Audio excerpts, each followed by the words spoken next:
السلام عليكم وأهلا وسهلا فيكم بقناتي يلا نطبخ مع ميسا.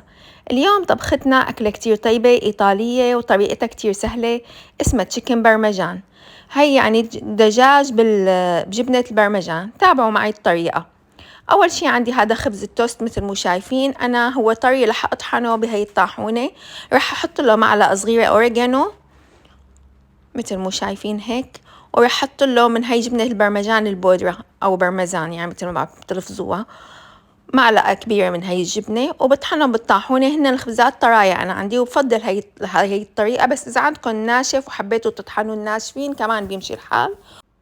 وهون أنا خفقت 3 بيضات مع رشة ملح وفلفل، كمان طحين مع شوية ملح وفلفل.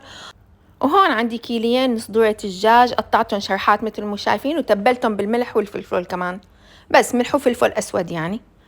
وهلأ بدي غطس الدجاج هاد مثل ما شايفين بالطحين. أول شي بغطسهم، بغلفها كتير منيح بالطحين، بعدين بحطها بالبيض كمان، تغلفها بالبيض، وآخر شي بنقلها على الكعك اللي أنا طحنته أو الخبز اللي طحنته. مثل ما حكيت لكم في مخلوط مع هذا الخبز أوريجانو وجبنة البرمجان البودرة. بدي أغلفها كتير منيح وحطها هيك على جنب مثل ما شايفين.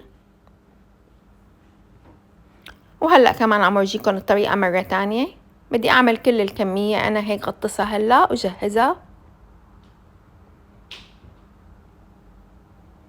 طبعا الدجاج نطفوه كتير منيح، اغسلوه، قيموا منه الشوائب الشغلات البيضة والقاسية وهيك وجهزوه. وهلأ مثل ما شايفين صاروا كلهم عندي جاهزين، غطستهم كلهم.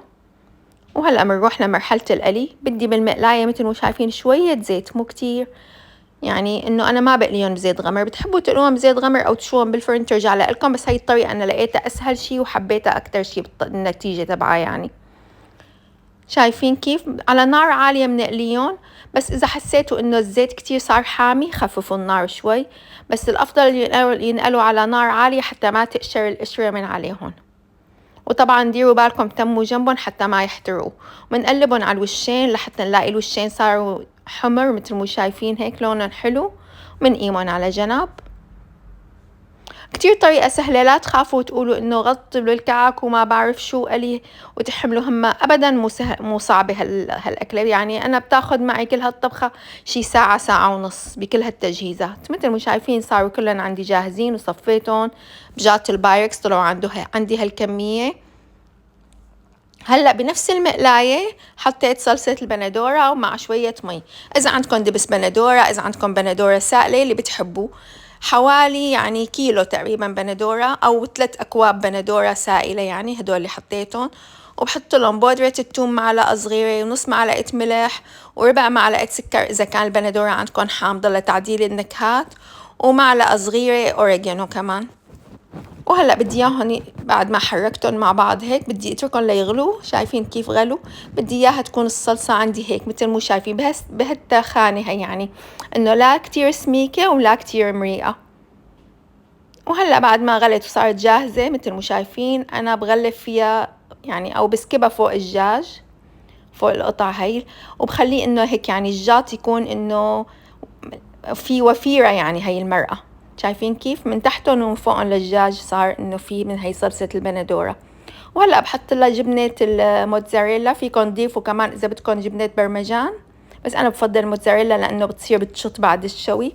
صارت جاهزة مثل ما شايفين. هلا بدخلها على الفرن على حرارة 450 فهرنهايت، يعني 200 مئوية، وبخليها 4 ساعة الدجاج بالفرن، صينية الدجاج. وهي المعكرونة السباكيتي أنا سلقتها وحطيت لها بس مي وملح وشوية زيت، وبالآخر قليتها بشوية زيت للمعكرونة. وهي مثل ما شايفين الصينية طلعت عندي من الفرن جاهزة، والمعكرونة جاهزة، وكمان صلصة البندورة اللي زادت عندي بحطها هيك بزبدية بقدمها جنبها لأنه رح تحتاجوها وقت بدكم تاكلوا.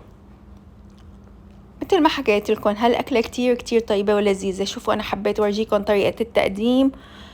أولادي كتير كتير بيحبوها، الشباب بيحبوها كتير هالأكلة، وحتى يعني الكبار والصغار كله اللي بالبيت تعملوا هالأكلة ما بتصدقوا قديش رح يكونوا مبسوطين وقديش حيكون ياكلوها بقابلية وشهية. شايفين كيف طريقة التقديم؟ وابني عم يستنى هلا رح يجربها وتشوفوها.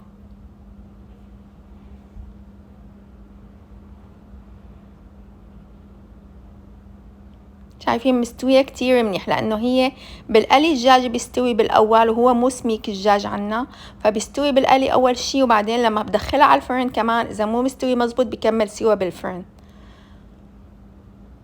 هي أكلتنا لليوم كتير طيبة وكتير سهلة، جربوها ورح تعجبكم، وإن شاء الله إذا عجبتكم لا تنسوا اللايك والشير والاشتراك بالقناة، والسلام عليكم ورحمة الله وبركاته.